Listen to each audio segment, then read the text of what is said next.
Good morning and namaste everybody. In today's class, I'm going to talk about feminist criticism. This is one text which is given in the syllabus of B.Ed first year compulsory English. Okay, first of all, we discuss about the main points of the text.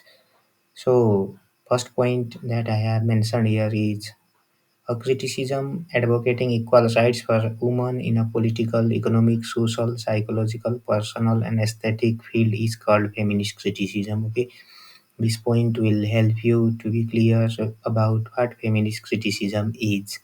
So, it is a kind of criticism which advocates the equal rights for women in each and every field. Okay, like political field, economic field, social field, psychological field, personal, and other aesthetic field. And feminist criticism raises voices for the equal rights of women. Okay, that type of criticism is called feminist criticism. And feminist criticism started in the ancient Greek period and it has a long history. Okay, it is not a new concept. It was started in the ancient time and it has a long history that we discuss later. And there were many women writers and critics in the past, but their contribution has not been recognized and respected by the male dominated literary discourses. Okay. So feminists believe that using male language stimulates or let's say activates female writers in male ways. That's why they oppose writing in the male language. Okay, they say that or they blame that this existing language is the male language because it was created by male, and if they write using the male language, it stimulates them to think in the way of the male. That's why they oppose to write something using this male language. And feminist criticism questions the traditional gender roles of male and female. Yes, society has assigned different roles to the male and female, and they are called traditional gender roles. And this criticism questions, or let's say, opposes those traditional gender roles of male and female. And it is not necessary to be female to be a feminist. Okay, sometimes we have the confusion. All females are the feminist and males are not feminist. Okay, sometimes we have this type of misconception, but this is not right. Actually, it is not necessary to be female to be feminist, but anyone can be feminist. Okay, male can also be feminist if they raise or if they advocate for the equality of male and female, they can be feminist. Female may not be feminist and sometimes male can also be feminist. The thing which we need to understand is whether they advocate for the equality of male and female or not. If there is a female but she is not advocating for the equality of male and female, she is not feminist. But if there is a male who is advocating or raising his voice for the equality of male and female, he can be a feminist. Okay, this is the thing that you need to understand. Now let's go to the summary of the text, and here is one question. Where can we find the root feminist criticism? Okay, what is the root of the feminist criticism? It means we have to go through the history of feminist criticism, and it is a historical development of feminist criticism. So, feminist criticism is not a concept of 20th century. It has started in the ancient Greek period. Okay, it is not a new concept. It is not the concept of 21st century also, and it is not a concept of 20th century also. But it has started in the ancient period of time. It means Greek period.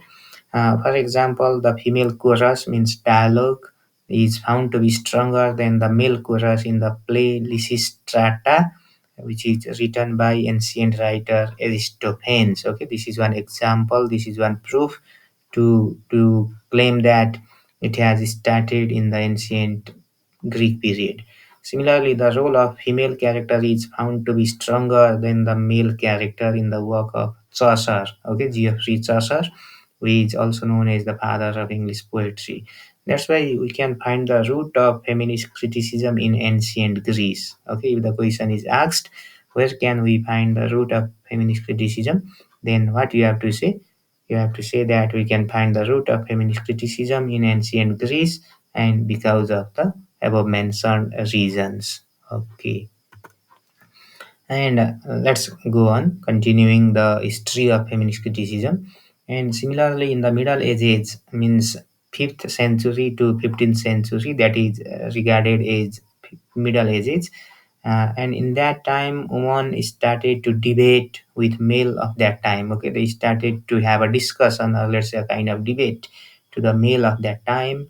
And in the Renaissance period, it means from 14th century to 17th century, many women started to write poems, especially in France and England.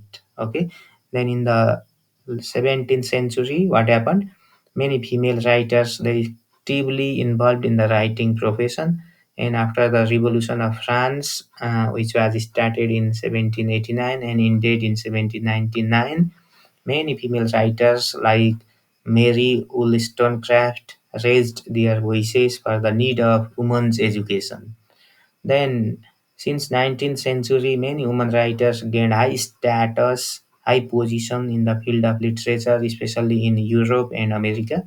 And some of the prominent female writers of that time were Jane Austen, the Bronte sisters, George Eliot, Elizabeth Browning, Margaret Fuller, and Emily Dickinson. And modernist female writers, if you have to talk about the modernist female writers, they were Hilda Doolittle, Gertrude Stein, Catherine Mansfield, and Virginia Woolf. Okay, sometimes you will be asked the question even in your examination also. Okay, so the history shows that there were many women writers and critics since early time, means ancient time, but their contribution has not been recognized. Okay, even in the past, okay, there were the many females who were very powerful and they were the writers, they were the critics, but in this male-dominated society, their contribution has not been recognized, has not been valued, and even respected because the society is male dominated society. So for a long time they were deprived of education, they were deprived of other kind of freedom, okay, which used to be enjoyed by male at that time. That's why their writings were also disvalued. Okay, it means the writings of females were also not given value and respect, thinking them as inferior to men's.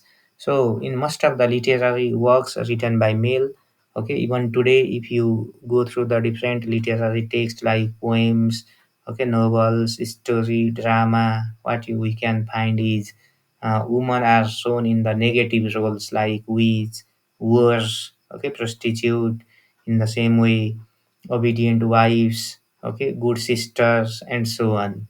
These are the some negative roles given to the females in most of the literary text composed by the males.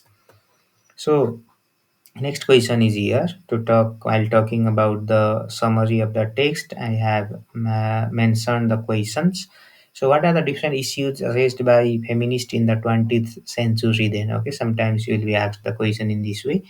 So, in the 20th century, we can observe many issues raised by the feminists, like uh, male centered literary history must be revised objectively, and women's writing should be included. Okay, that is one issue raised by the feminists in the 20th century. Similarly, separate tradition of female literary discourse should be written, and theories of sexuality and sexual difference have to be constructed based on Freudian. So, okay, Sigmund Freud, it means Sigmund Freudian psychoanalysis, Marxism, and the social sciences. And another issue raised by the feminists in the 20th century was the role of women in male author creation must be objective, and similarly, traditional male dominated language needs to be changed. These are the some seminal issues raised by the feminists in the 20th century.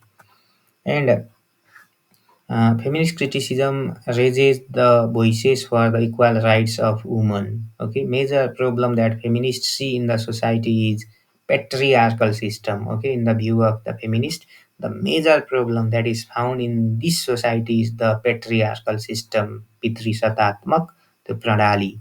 So feminists expose that women are dominated and exploited by males in the society. The society is patriarchal, so women have secondary position. Look, our society is patriarchal. That's why it has given secondary position, secondary roles to the woman.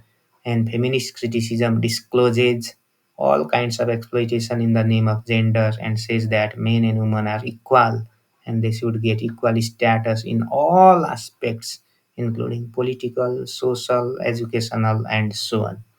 Okay, this is the concept of feminist criticism. So, feminist criticism breaks the traditional gender roles that is tagged by the society and say that women also can be strong, they can also be brave, they can also be intelligent and outgoing also. And in this traditional society, male dominated society, men are regarded as superior and women are regarded as inferior, but this is not the thing. Okay, this is not a fact. Even the females can be superior. Okay, even the female and female can be equal. So feminists say that such system is not fair. Okay, such system means that type of system in which females are regarded as inferior and males are regarded as superior. So this type of system is not fair, so it must be changed. That is the view of feminist criticism. If some woman, okay, you can imagine, if a woman, if you yourself go out and behave like a boy or man, they are called bad girls. And if they opposed their sexual desires, not opposed, exposed their sexual desires, they are called bad girls. And society encourages the girls to be good girls. Look, and being good girl means if you follow each and everything, okay, according to your society, then you are the good girls. But if you try to raise some questions, if you try to go beyond the traditional gender roles, then you are considered as bad girl. So the feminists say that try to be or be ready to be bad girls also. So to be good girls means to follow the patriarchal system. And feminist says that bad girls are actually not bad, but the patriarchal says them bad. Okay, actually you are not bad. You have just raised your voice for the sake of getting your right and freedom, but what the society says is you are bad, but actually you are not bad. Okay, you are good. This is the concept of feminist criticism. And another thing is that feminists have strongly attacked and rejected the idea of objectivity and neutrality also, and they have openly shown their writing is subjective. They believe that our thinking is shaped by our body, and for feminist critique, getting beyond patriarchy is necessary. Okay, we have to go beyond the patriarchy, breaking this patriarchal system, then only females can enjoy the power, or let's say they can be respected and valued in the society. That's why for that women should fight for power. They should go to the politics, they should go to economic independence and should be free. And feminism overlaps with deconstruction also. There is a concept of deconstruction of Jacques Derrida, and it overlaps to the concept of Marxism also and neo-historicism also. Okay, because it questions these all concepts, questions and challenges the older belief and history. That's why feminism sometimes overlaps with these things. So in traditional society, men are at the center, but feminists want to break that center. Okay, this is all about the text feminist criticism. Hope that you get the ideas about the feminist criticism with the help of this short video. Thank you for watching it.